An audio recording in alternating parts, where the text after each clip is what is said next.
Welcome to the BujinTV Insight Interview Series. Let's introduce Byron Jacobs. Byron, good morning. You're coming to us live from Beijing.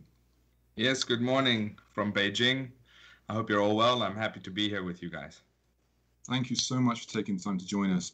I'm very excited to introduce you and your work to BujinTV and to our audience here, our community.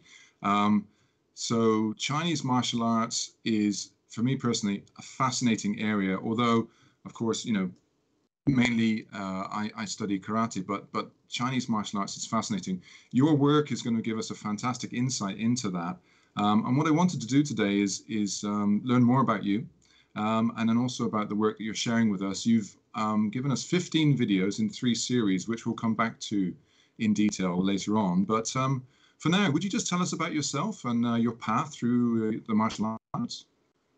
Okay, well, I was born in South Africa, and I'd always been interested in martial arts since I saw, Chuck Norris and Bruce Lee movies as a kid. That might give away my age, but yeah, ever since then I was interested in martial arts. Of course, the more common martial arts available at the time were judo, which was offered in my school, which was one of the first martial arts that I practiced, and I enjoyed that quite a lot. And my family my uncles and my dad had practiced Shukokai karate, so I did a little bit of that too.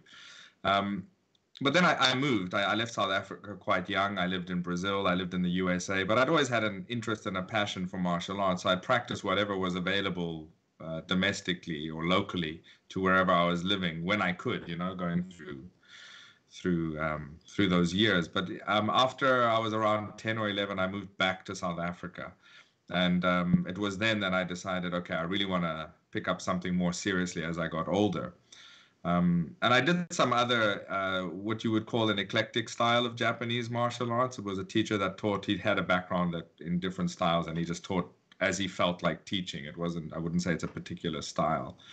But I'd always been interested in Chinese martial arts. And I mean, you can blame Bruce Lee for that. And as the years went on, and I'm sure the case is with most places, more and more Chinese martial arts became more available in more recent times than back in the past. I mean, back in the past, you'd have Taekwondo and karate and judo being the prevalent schools, but then you'd find Chinese martial arts. And I started doing Chinese martial arts. Again, the teacher was teaching a type of an eclectic Chinese family style. So you could categorize it into a northern system, but it was not one of the bigger, mainly known systems. I think his teacher had taught also just bits and pieces that he had learned growing up.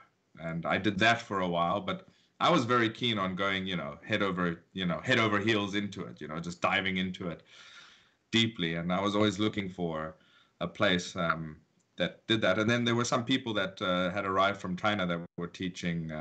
They were teaching both. They were teaching traditional and sport wushu, and I'm quite sure you know what sport wushu is. It's quite a acrobatic and visually, exciting style of performance martial arts. I mean, let's call it what it is. But as a young guy, that was something that appealed to me just based on its athleticism, and I started getting involved in that. But because my teacher had a background in traditional northern martial arts, the foundation was based on traditional styles. So I had a foundation in traditional styles, and then I learned the sport aspect of it, and I competed. I actually represented the country a couple of times. I established a national federation there, and I got pretty involved in sport wushu, even down to the point that I became an internationally certified judge in 2004.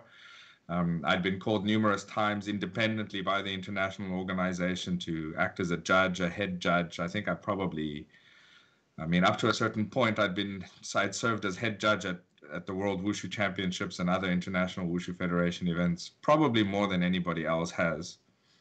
And that was the path that I went into. But the whole time, I'd always had an interest in traditional martial arts, particularly in a style called Xingyi Quan, which it really appealed to me. It's a very linear, direct, and powerful style. I mean, it doesn't hide its power in in softness or whatever. It's a very direct, forceful kind of, I mean, it's kind of in line with the idea of karate is one strike, one, you know, one punch, one kill, you know, basically that. And it always interested me. So as I got more involved in being a technical official, I just started trying to focus on trying to get more involved in that style. And I did eventually find quite a well-known teacher here in Beijing. I used to travel up and down between South Africa and Beijing. I trained and I found him and I started training with him at the same time. So that was the path of going more deeply into the traditional arts of Xingyi Quan. That was his core style, although he teaches Bagua as well. And this was simultaneously as I was being involved with the International Federation on a technical level. So have I lost you guys? No, one bit. I was still here. Keep going. Oh, okay. And oh, sorry. My screen's a little bit frozen, so I don't know if it's in any case. As long as you can hear me, we can hear you. And I was involved with the technical side of things. I became a member of the International Wushu Federation's technical committee in 2011. I served for 2 terms until 2019. And throughout that period, as I got more deep into, you know, traditional Chinese martial arts, I realized there was a split off in the direction of the international sport, and reconciled for the health of the art as a sport and for the representation of the traditional arts, you know, honestly to the world. But that's quite a feat and an endeavor that has a lot of obstacles in its way. And, you know, long story short, I just kind of, you know, departed from that path and just carried on focusing on my own traditional practices. But I have quite a long and deep background in the technical aspects of Chinese martial arts, because that was what I did for the International Federation. I wrote a lot of their technical manuals. I wrote a lot of their teaching materials. I taught international judges, coaches. I judged. I lectured on these aspects. I even represented Wushu for its Olympic bid when it was trying to get into the Olympic Games, when it was one of the 8 shortlisted sports. As you know, karate was one of them too.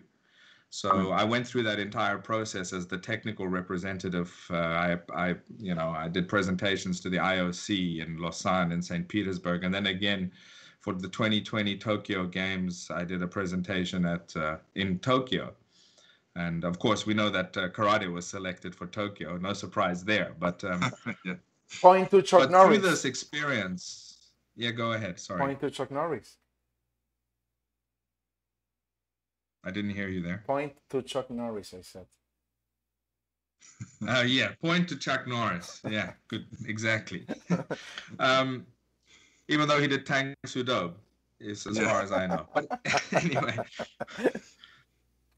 On a more serious. But yeah, so you know, I've always had a very technical mind. So you know, I found over the years of my own practice as well that there was quite a lot lacking in what was presented out in the West, particularly on my arts of Xingyi Quan and Bagua Zhang.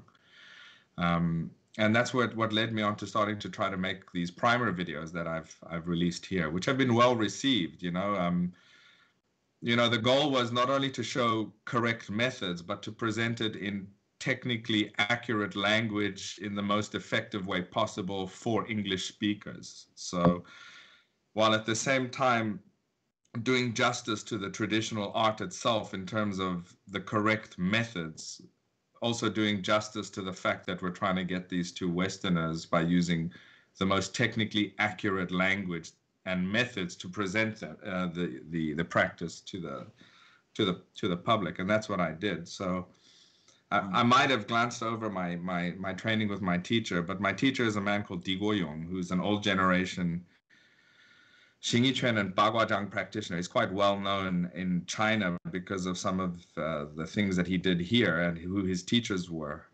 He studied under quite a famous Bagua Zhang early generation practitioner. I mean, when he passed away, he was one of the last living people of his generation. So if we count from the founder of the art of Bagua Zhang, which would be the first in Donghai Chuan, Then his student was a man called, one of his students was a man called Liang Zhenpu.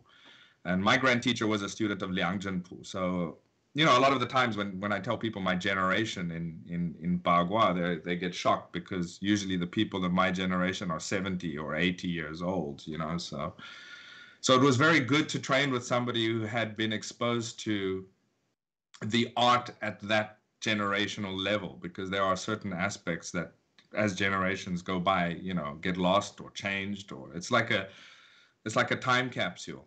And you know, it was very good, and I cherish the time that I spent with my teacher, and I spent a lot of time with him. He's close to 80 now himself, so he's getting on in age, and that was why I moved to China over a decade ago, was to spend the last, I would say, his best years that he was still able to move the way he could. Yeah. I wanted to be as close as possible to him, and over this time I absorbed his systems and learned his systems of Xingyi Quan and Bagua Zhang. I spoke a little bit about Xingyi Quan as it's a direct art. It's considered linear, but that's quite a simplification of the art itself. It's a direct art. I wouldn't say it's linear, but it is a direct art that focuses on whole body power, powerful strikes, and no nonsense in terms of its techniques and methods. It's very to the point. And that our line comes through Hebei. So it's an older art of Chinese martial arts. It's one of the more established, what they consider internal arts, although I'm not a fan of that term because I think it's, again, an oversimplification of martial arts in general. And then I did Bagua Zhang, which is Liang style Bagua Zhang with my teacher. And yeah, that leads us up until today. So, you know, I continue to practice. I live in Beijing, and I decided to start releasing both some technical instructional videos on these arts, but also some cultural and historical videos on Chinese martial arts in general. And those are some of the things that I've shared with you guys. Yeah, and I've found your videos fascinating, both from, like you say, as instructional videos. I think you've done an exceptional job of presenting the content in a way that it can be understood, digested, and practiced. I love the format. I mean, one of the things that we touched on earlier was that most of what you shoot is done outside in the park, and that reflects that most of your training, by the sound of it, is done outside. That's sort of the traditional venue for Chinese martial arts training, by the look of it.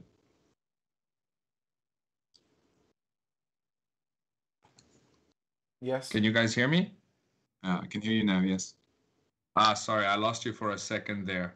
I'm sorry. I've you know, the connections here are always a little bit dodgy. No worries. We can hear you. Sorry, could you repeat that last part? You said something about outside training, and then you cut out. I was just making the comment that in your videos, you're outside and you're training outside, and that seems to be sort of the usual environment for Chinese martial arts training. Another misconception that a lot of people, I've had people contact me in the past, and because of my videos, etc., sending me a message and saying they'd like to come to China. Can I recommend a school that they go to? And it's very hard to explain to people that classically in China, that's not how it worked. I mean, you're not going to find bricks and mortar schools like lining the road, and you go in there and you sign up for a class and you go twice a week for an hour a night. That's not classically how traditional people really taught, specifically in Beijing, where most of the training was done outdoors. And the teachers, even the most prominent and well-known teachers, they don't have a venue of their own.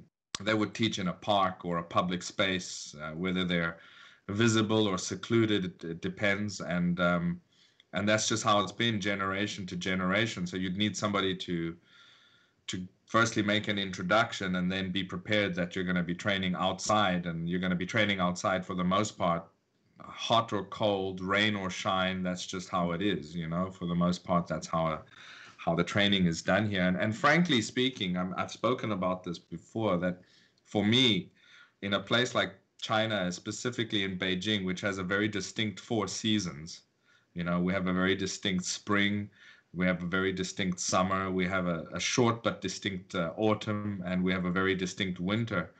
What I learned over the years training with my teacher here is that we adapt our training to suit the season. And that was a very important lesson. You can be stubborn and you can sit and think, I'm going to push through and do exactly what I feel like doing all 4 seasons, irrespective of the weather, but the weather is going to humble you very quickly. I mean, an example would be in the hottest period of summer when you're sweating 3 or 4 t-shirts in one session and the humidity is so high.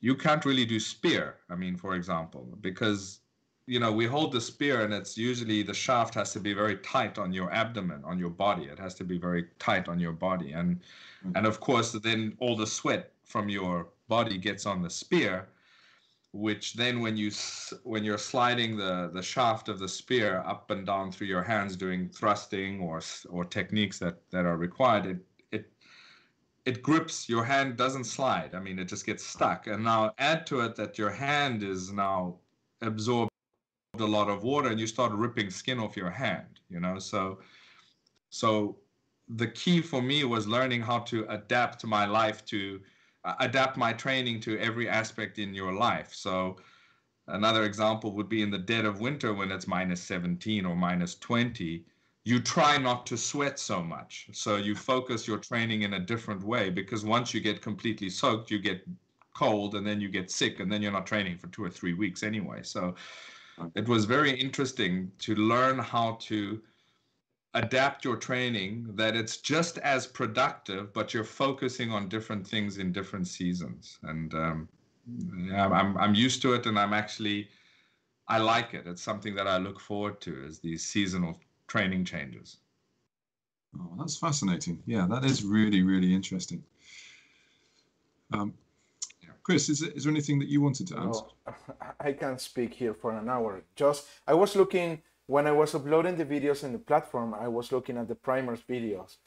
And the first one, and I'm sorry because I don't remember the position name, but Byron, you were talking about a position that looks so much as like our Nekwasi Dashi position.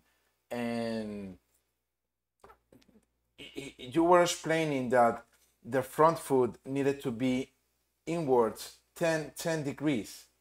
And and just by looking at that and the similarity that there is between that position and Nekwasi Dashi, today when I was in the dojo with my students, I told them, can you please move the foot a little bit inwards 10 degrees to understand whether if we were more stable or if I was able to fix some stuff on the knee that I was looking forward. So even if your style is not mentioned deeply in the karate books, just that tip helped me improve my students' karate and my karate as well. So the connection between Kung Fu and karate is very evident to me. And the more deep I go, the more deep I see this connection. So can I ask, Byron, in another order of idea, what are you practicing right now? Are you still trying to mix your very technical background with this more traditional Kung Fu that you've been practicing for over 10 years now? More than 10 years, but 10 years in China? Or you just get rid of the technical sport part? That's an interesting question, and your comment about the 10-degree thing. I'll tell you something quite interesting. For the most part, when you read classical writings about these styles, Xingyi Quan, Bagua Zhang, the writings, first of all, are not as pervasive as people think, because for the most part and the most portion of history and the reality of martial artists is that they were mostly illiterate. So written texts we have them, but we don't know how far back the practice goes that it didn't have written text. And we know that written texts were either written by practitioners that could read and write, or written by people that they were able to have assist them to write things down for them. So there's problems with both of those. One is time. The second problem is, even if the teacher cannot read himself and he's dictating to somebody who's writing it down, there's no way for the teacher to check those characters and say that's correct or incorrect. Oh. So you know that Chinese Chinese words might have the same sounding word with different meanings, and the character is what defines the meaning. So that's how you differentiate. Of course, tone as well, but for the most part, you can make writing it down, write the wrong character down, and then somebody will be like, no, that's the wrong character, has a different meaning. It's this character. This is the word that I mean. So over the years, the classical corpus of writing, for the most part, was just jotting down of oral instructions. And then you'll have things like the unscientific terminology of the day. So they didn't have degrees, and they weren't using geometry to explain aspects of training. They would say something like, let's say they wanted your body to be angled 45 degrees. They would say, 正不正,斜不斜. 正 means square, and 不正 means not square. 斜 means sideways, and 不斜 means not sideways. So that doesn't mean anything unless you're a practitioner. This is more like, this is what a lot of people also have a difficult time understanding. These training, what we call them, 全谱, the corpus of the classical writings, weren't like, I'm going to publish a book and send it out there for people to learn. A lot of the times they were personal people's thoughts and ideas. So they were their own training diaries, or they were directly for students of a teacher. So they could just have mental notes to remember key points. But the key point is just a reminder of the teaching. And if you haven't had the teaching, if I tell you square but not square, sideways but not sideways, the honest question will be, well, how much? And my teacher told me a story when he was, my teacher's, he's never been involved in sport wushu and official bodies in that sense. He's always been a traditional practitioner. Excuse me to turn this blinking phone sound off. I'm sure it's annoying you guys. Sorry about that. And he at some point he got Peking University, which is one of the big universities here, established a Wushu club for the students there. And it was established with the basis of some traditional styles that were practiced here in Beijing. And one of them was Xingyi Quan. And my teacher was, he was an adult already, but he was a younger man. And they called him to teach the university students there a couple of days a week. There were kids that were taking their own time to learn some Chinese martial arts and were interested in it, and he was happy to teach. But he said to me, it changed him one day when he was explaining bend the knee and bend the arm, when a student said to him, Lao She, which is teacher, Lao She, how many degrees? And my teacher looked at him and he said, that's a good question. I've never actually thought about that. So what he started doing was testing it himself. So he was like, he knows how much it should be, so let me measure it, At least that way I can give people some sort of a key idea about some specifics that they can then understand better. So that 10-degree thing with the front foot, the 135 degrees that we explained with the back leg, are all things that my teacher over time measured himself and then determined that this was the best angle with regards to force generation, stability, all of the aspects that need to be balanced, because you could have a very stable stance but not be very mobile. You can have a very mobile stance but not be very stable. You can have your toes turned in too much, which might close your groin off very well, but exposes your back and things like that. So based on his traditional learning and then his own experimentation with measuring on himself, he came up with certain key values, which his teaching, I would say, was the reason I started to become a lot more technical in my thinking, and his students that asked him these questions, which is also not a classical trait. A classical trait is you just shut up and train. You don't ask your teacher too much. But when he started teaching university students, which was more of a liberal environment, they asked him these questions, and it kind of like gave him an epiphany that, hang on, we should define and clarify these aspects. And that's influenced my way of addressing my art and my practice as well. And I've got piles of notebooks, which we call training diaries. I remember the first day I went to my teacher for my first lesson. He said, "Did you bring a notebook?" I said, "What do I need a notebook for? I brought a bottle of water. I brought my shoes. I've got an extra T-shirt." And he's like, "Next time, bring a notebook." Wow. And he's very adamant that when he tells you something, that you take a note. You take a note, and that's his habit too. So I've got piles of these notebooks, and all of these habits have kind of shaped the person that I am today in terms of my technical, not only my technical ability, but my outlook onto training, which I'm trying to portray in these videos, as you've seen. Yes, that's fascinating. So just in the last section then, I'd like you just to give us the quick sort of synopsis of the 3 series that you've shared with us on BujinTV so far. Just tell us about these 3 series and what we can expect from the videos therein, please.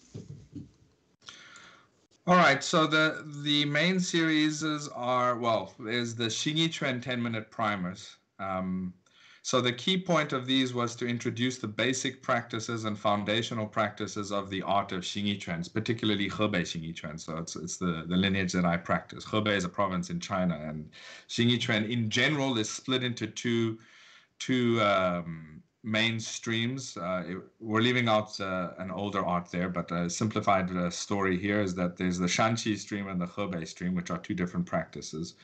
And environment has a lot to do with the differences between them, but for the most part, certain expressions are different. So the Xingyi Quan 10-minute primers introduce the core basic practices in 10-minute primers. I mean, as technically in 10 minutes. I mean, of course, each technique and each practice there's far more knowledge and information that needs to be expressed through training over time, but at least these videos will give you the foundational structural requirements that anybody can begin practicing the basics of these arts. And for example, Xingyi Quan's basics would be, the first thing would be posture, post standing, which is static standing, which is developing a structure. That's the key point. But we never stop training that. You start every single training session from the day you begin training until the day you drop dead with that. So it's that important, and it's that refined as well. And then moving into some basic footwork, and then what we call the 5 elements, which I've introduced there too, which are what we call the mother fists in Xingyi Quan. And again, they shouldn't be looked at as basic techniques. They should be looked at as potential vectors of force and body mechanics that then are utilized in all techniques. So by practicing the 5 elements, you're in essence developing body mechanics, structural alignment, timing, and methods that are then applied to all techniques. So that's why they're called the mother fists, because they give birth to everything else. And that's what I've introduced in the Xingyi Quan 10-minute primers. It also includes the opening and closing methods and the turning around methods. So that gives anybody a basis to begin their Xingyi practice. And if they want to go deeper, that's, they should find a teacher from there. But at least following these videos, you're able to practice for the most part the requirements. Bagua Zhang 10-minute primers follows a similar philosophy in what I was trying to present, although Bagua Zhang is slightly more complicated in terms of how the styled. Xingyi Quan is a very clearly compiled system with a very clear progression.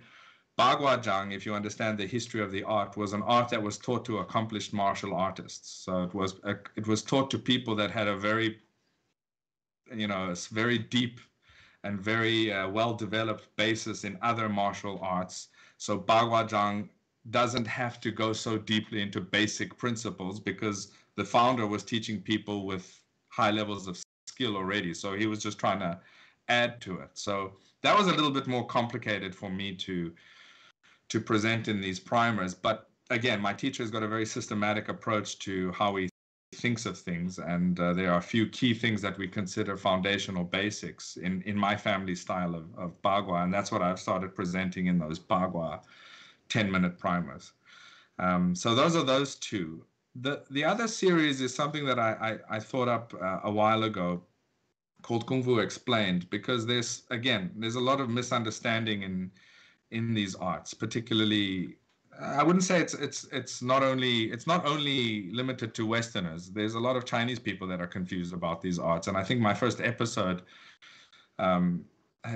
highlighted this with regards to what the word Wushu or Kung Fu mean and what their actual historical reality of these characters are. So I decided to make a series that can at least delve into different topics and explain cultural, historical, and other aspects of things that are related to Chinese martial arts. Because for me, the beauty of Chinese martial arts is not just the technical side, it's the cultural side of things. So there's a lot of, and I think that's the case with most Westerners. They're interested in a martial art because they're also interested in the culture that it embodies.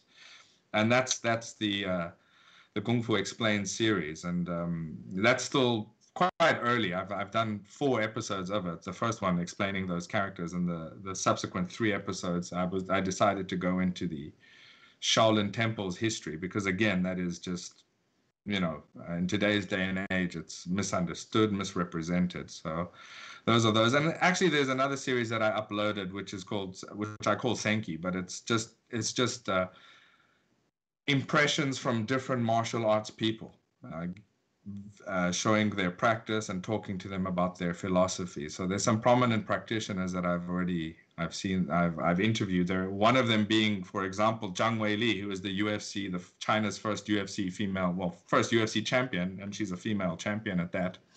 But she also has a bit of a Chinese martial arts background. So, I wanted to get some people to see these things. So yeah, these are the main series that I've shared with you guys. Well, I want to say I'm thrilled that we have this content to share with the BujinTV community. I have started. I've been particularly interested in the Bagua primers. I've started to have a look through those. Found them really, really interesting. I want to highly recommend your content to our community. Thank you so much for joining us today, and I hope that we will catch up with you again soon. All right, it's my pleasure, guys. It was my honor speaking to you guys this morning, and I hope you're all well. Thank you so much. Have a great day. Thank you.